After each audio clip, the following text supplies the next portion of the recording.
Assalamualaikum warahmatullahi wabarakatuh. Selamat datang di mata kuliah Etika Profesi. Pada pertemuan hari ini kita akan membahas tentang sejarah dan perkembangan daripada etika komputer. Sebelum sampai ke materi, saya akan jelaskan terlebih dahulu mengapa kalian perlu untuk membahas tentang etika komputer tersebut. Jadi, perkembangan teknologi yang terjadi dalam kehidupan manusia memberikan banyak perubahan pada cara berpikir manusia. Jadi dengan dibantu oleh teknologi, manusia itu banyak berubah cara pikirnya. Dulu mungkin yang ada di dalam pikirannya bagaimana dia bertahan hidup, bekerja keras. Dengan adanya teknologi, dia tidak perlu bekerja keras, tapi dia memikirkan teknologi-teknologi apa saja yang bisa digunakan untuk memudahkan pekerjaannya. Sehingga si manusia ini akan diberikan dia dua buah pilihan. Apakah dia nanti akan berkembang menjadi lebih baik atau menjadi manusia yang tidak lebih baik daripada hari kemarin. Disitulah alasannya mengapa etika komputer ini perlu dipelajari untuk setiap manusia yang sudah menempuh di perguruan tinggi. Sejarah etika komputer. Jadi etika komputer itu sudah banyak periode-periodenya, dimulai dari tahun 1940-an, atau seperti foto yang kalian lihat, dia adalah salah satu tokoh pejuang tentang etika komputer. Di era tahun 40 sampai 50-an, waktu masih zaman Perang Dunia Kedua, ada seorang profesor namanya itu adalah Norbert Wiener. Dia membantu mengembangkan suatu meriam anti pesawat yang mampu menembak jatuh sebuah pesawat tempur yang melintas di atasnya.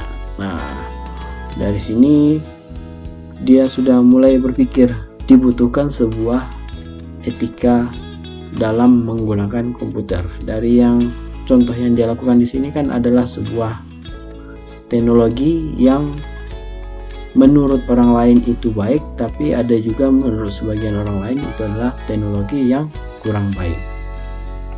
Kemudian lanjut di tahun era 60-an, ada seorang ilmuwan juga, Don Parkett dari Sri International Menlo Park, California. Dia menguji penggunaan komputer yang tidak sah dan tidak sesuai dengan profesionalisme di bidang komputer. Dia menyampaikan suatu ungkapan menjadi titulak penelitiannya, yaitu that when people enter the computer center, they left their ethic at the door. Jadi lebih kurang artinya, ketika kita sudah fokus di komputer, baik itu mau PC, laptop, handphone, sebenarnya kita sedang dihadapkan atau sudah berada di ujung pintu atau sudah berada di pintu paling terakhir. Apakah dengan menggunakan si komputer tersebut kita semakin pintar, semakin baik, semakin malas, atau semakin bodoh, dan contoh-contoh semakin yang lainnya. Ini bisa kalian bawa ke dalam diri sendiri. Sudah sampai di mana kalian menggunakan komputer itu? Apakah sudah semakin baik atau sudah semakin malas? Itu yang terjadi di penelitian si Don Parkett dari Menlo Park, California ini. Kemudian di tahun 70-an masih ada juga seorang tokoh-tokoh internasional yang menemukan etika komputer ini. Jadi di tahun 70-an itu adalah eranya Joseph Weizenbaum, adalah ilmuwan komputer MIT di Boston. Di MIT itu adalah Manhouse Information Technology. Dia menciptakan suatu program komputer yang disebut dengan ELIZA. Dalam eksperimen pertamanya, ELIZA yang dia ciptakan sebagai tiruan dari psikoterapis Rogerian yang melakukan wawancara dengan pasien yang diobatinya. Jadi merasakan perkembangan IT ini akan membuat manusia dengan manusia itu berinteraksinya akan semakin minim. Orang akan fokus terus ke dalam IT-nya. Sudah kita rasakan bersama-sama sekarang ketika ada acara ngumpul-ngumpul, acara reuni, acara yang mengundang banyak orang. Ketika acara itu dimulai, yang terjadi adalah sibuk dengan gadgetnya masing-masing. Jadi orang ngomong mau ngapain kita tidak peduli, yang penting kita datang di acara tersebut dan sibuk dengan gadgetnya masing-masing. Itu yang dirasakan oleh si Joseph Weizenbaum ini di tahun 60. Dari sebuah buku yang dia buat namanya Computer Power and Human Reason tahun 76 menyatakan banyak gagasan dari hal tersebut pemikir terilhami untuk membuat sebuah etika komputer. Jadi dia sudah mulai merasakan ketika nanti kita akan fokus terus ke komputer, fokus ke komputer, ketika tidak ada batasannya, dia pasti sudah merasakan di tahun 70-an ini nanti manusia akan sangat tidak ada sifat sosialnya lagi. Mereka akan fokus di komputer saja. Lanjut ke era tahun 80-an, ada sejumlah konsekuensi sosial dan teknologi informasi yang etis menjadi isu publik di Amerika dan Eropa. Hal-hal yang sering dibahas dalam computer enable crime, kejahatan komputer, masalah-masalah yang disebabkan oleh kegagalan sistem komputer dan juga database-nya.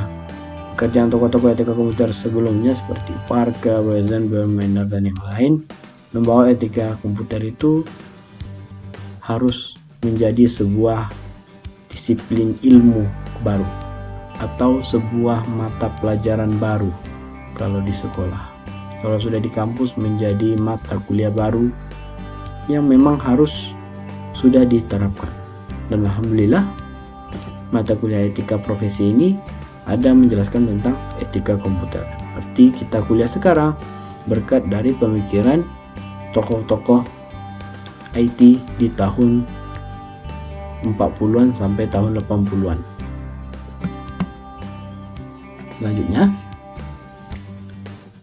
tahun 90-an berbagai pelatihan baru di universitas, pusat riset, konferensi, jurnal maupun buku-buku sudah mulai mengarang materi tentang etika komputer ini. Jadi dari tahun 40-an sampai tahun 80-an itu disitulah mereka mulai merasakan kegamangan tentang teknologi ini, dan akhirnya pada tahun 90-an orang sudah mulai ramai untuk membuat sebuah riset, inovasi, buat buku, jurnal, lain-lain tentang etika komputer ini. Berkat jasa dan komputerasi pemikiran mereka, maka etika komputer itu sekarang sudah diterapkan di perguruan tinggi maupun di sekolah-sekolah. Untuk di Indonesia, etika komputer itu kita memang mengadopsi dari pemikiran-pemikiran tokoh-tokoh internasional tersebut dan sudah diterapkan di sini di Indonesia, bukan lagi baru mencoba tapi sudah kita terapkan bersama-sama di Indonesia ini untuk etika komputer di Indonesia. Meskipun ada beberapa perguruan tinggi yang tidak menyebutkan yang langsung mata kuliahnya itu adalah etika profesi atau nama etika komputer, tapi mereka mungkin membuat namanya mata kuliahnya ditaruh di misalnya belajar PPKN, di pendidikan kewarganegaraan ada diselipkan tentang etika berkomputer ini. Itu yang sudah diterapkan di Indonesia. Kemudian kita masuk ke materi selanjutnya, ada isu-isu pokok tentang etika komputer. Yang pertama itu adalah tentang kejahatan komputer. Perkembangan teknologi komputer semakin pesat membawa dampak positif dan juga pastinya ada dampak negatifnya. Untuk yang positifnya, dulu kita ingin berkomunikasi dengan orang yang jauh di sana sangat sulit sekali, harus kirim surat dulu. Sekarang dengan dukungan koneksi internet, siapa saja bisa kita hubungi di mana saja dan kapan saja, asalkan dia terhubung ke jaringan internet. Itu dampak positifnya. Dampak negatifnya, kejahatan di komputer, oke, sudah sama-sama kita tahu, banyak pembajakan, banyak penyelundupan, hacker, dan lain-lain. Itu salah satu dampak negatif daripada penggunaan komputer ini. Yang kedua adalah cyber ethic atau etika menggunakan komputer nih ya, atau cyber ethic ini. Kita terhubung ke internet. Di internet itu kadang ia ada diketahui, oh ini lawan kita sedang berbicara atau lawan kita sedang bermain-main di internet, itu kita tahu orangnya. Kadang kan kita tidak tahu siapa dia, dari mana dia, apa negaranya, apakah dia orang baik atau kurang baik. Nah, berhubung sangat globalnya teknologi internet ini, makanya dibutuhkan sebuah etika. Salah satu contohnya etika yang mungkin yang akan kalian rasakan, atau yang saya rasakan aja langsung ini. Etika mahasiswa menghubungi saya lewat pesan WA atau SMS atau telepon, ada muncul tulisan ASS. Walaupun tujuannya baik, ASS itu sama-sama kita ketahui tujuannya itu adalah singkat Assalamualaikum. Tapi ketika ASS ini kalian masukkan ke dalam kamus, itu artinya adalah tit. Jadi ketika saya membaca isi pesan WA tersebut ada tulisan ASS ini, kadang rasanya geli-geli gitu. Aduh, kok kesan pertamanya langsung yang aneh-aneh katanya gitu. Walaupun mungkin beberapa mahasiswa itu ada tujuannya baik, tapi penggunaannya itu yang kurang tepat. Tujuannya sudah oke, penggunaannya kurang tepat, sehingga menyebabkan beberapa keadaan itu membuat kita menjadi ilfil jadinya tentang kata-kata yang sedikit itu. Jadi saya harapkan kepada kalian nanti yang telah menonton video ini, apabila ingin menghubungi saya, silahkan kata-kata ASS itu bisa diganti dengan kata-kata yang lebih mudah atau lebih singkatnya itu ASW gitu, atau Assalamualaikum, tidak WRWB. Nah, boleh juga ya, asalkan jangan ASS tadi.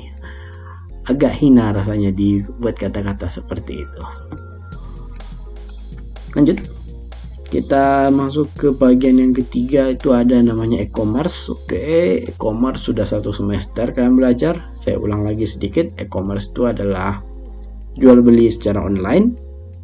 Kita tidak perlu lagi datang ke toko, apalagi seperti sekarang musimnya lagi ada pandemi seperti sekarang. Kita cukup di rumah, buka gadgetnya atau buka komputernya, pesan barangnya, kemudian silakan lakukan transaksi, bayar. Mau bayarnya secara online atau kalau terpaksa ya harus pergi ke ATM, ya tidak masalah, tinggal tunggu aja di rumah, barangnya akan datang. Itu dia yang e-commerce ya. Selanjutnya kita masuk kepada pelanggaran haki. Jadi haki itu adalah hak kekayaan intelektual. Contohnya kepada kalian yang sebentar lagi akan membuat TA. TA itu kan kalian pikirkan dengan matang-matang, dengan susah payah, dengan maksimal, dengan begadang, dan dengan yang lainnya. Ketika sudah capek-capek membuatnya, datang seseorang untuk membajaknya. Tuh dia ambil soft copy-nya, dia copy, dia paste, dia klaim, itu namanya dia. Apa perasaan yang kalian rasakan? Pasti ingin maki-maki orang tersebut, mencari orangnya, siapa yang mengklaimnya, itu dia punya. Oleh sebab itu dibutuhkan namanya hak kekayaan intelektual, atau hasil pola pemikiran kita itu harus kita simpan dan kita legalkan yang sudah kita pikirkan tersebut. Di teknologi digital sekarang, hal-hal yang seperti itu sangat mudah sekali. Apalagi dengan adanya fitur namanya copy paste. Sudah capek-capek buat, yang kawan lain tinggal copy, kemudian dia paste, jadi dia punya. Tidak perlu susah-susah untuk memikirkan, tinggal pakai fitur klik kanan, pilih copy, kemudian paste di tempat lain, akhirnya sudah ada terjadi 2 buah file digital yang sama. persis. Dan ini apabila tidak dilegalkan hak kekayaan intelektualnya, siap-siap saja akan terjadi namanya saling klaim. Oleh sebab itu saya sarankan lagi kepada kalian agar berhati-hati dalam melakukan copy paste ini. Kita bisa masuk ke slide selanjutnya. Jadi yang slide selanjutnya itu ada namanya tanggung jawab profesi. Di era digital sekarang itu setiap orang sudah mengklaim, apalagi khususnya di bagian IT ini ya, banyak muncul profesi-profesi baru. Jadi dulu itu yang kita ketahui, kalau dia itu bekerja di bidang IT itu, kalau dia tidak seorang programmer, dia adalah seorang teknisi, yang programmer khusus di bagian yang soft, yang teknisi di bagian yang hard. Tapi dengan perkembangannya zaman sekarang, di bagian IT sudah banyak lagi muncul profesi-profesi baru. Misalnya seorang yang suka menggambar animasi, profesinya disebut animator. Atau seseorang yang suka membuat video, itu dia sekarang namanya videographer. Kemudian ada lagi sekarang yang suka di bagian jaringan, itu ada nanti namanya network engineer, administrator engineer, dan lain-lain profesi-profesi muncul yang baru. Oleh sebab itu tanggung jawabnya itu sekarang sudah terbagi-bagi menjadi lebih banyak lagi. Tergantung kita sekarang mau ambil yang di bagian mana keahliannya. Oke, saya rasa cukup sekian pertemuan kita pada hari ini. Terima kasih. Assalamualaikum warahmatullahi wabarakatuh.